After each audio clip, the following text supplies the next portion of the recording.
Have you been told your natural hairstyle is unprofessional? Asked to straighten your hair to fit company image? Denied a job because of your locks or braids? I'm Kyra Fonteneau, an employment attorney who exclusively represents employees, and today I'm breaking down the Crown Act and other hair discrimination laws that protect your right to wear your natural hair in the workplace. Protections that vary dramatically depending on which state you're in. Hair discrimination has long been a form of racial discrimination that disproportionately impacts Black employees. Yet until recently, courts often failed to recognize hair-based discrimination as illegal race discrimination. The Crown Act, which stands for Creating a Respectful and Open World for Natural Hair, explicitly prohibits discrimination based on hair texture and protective hairstyles associated with race, including braids, locks, twists, bantu knots, and other natural hairstyles. Here's the current state of hair discrimination laws in the states where I practice. California was the first state to pass the Crown Act in 2019, providing comprehensive protection against hair discrimination in workplaces, schools, and housing. And Virginia passed its own version of the Crown Act in 2020, making it illegal for employers to discriminate based on hair texture, type, and protective hairstyles.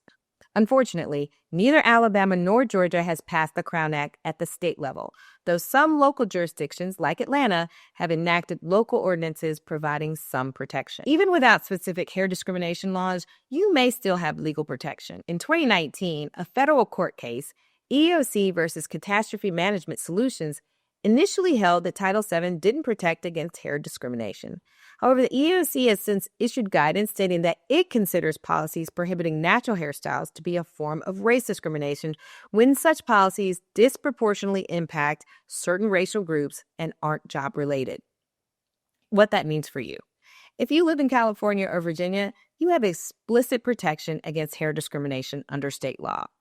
If you live in Alabama or Georgia, you may have protection under Title VII's race discrimination provisions or local ordinances, but these protections are less certain and may require showing that the hair policy disproportionately impacts your racial group. Regardless of location, if you're in a profession with legitimate health and safety concerns, employers may still impose certain hair requirements if they're job-related and consistently applied. Have you experienced hair discrimination at work or in job interviews?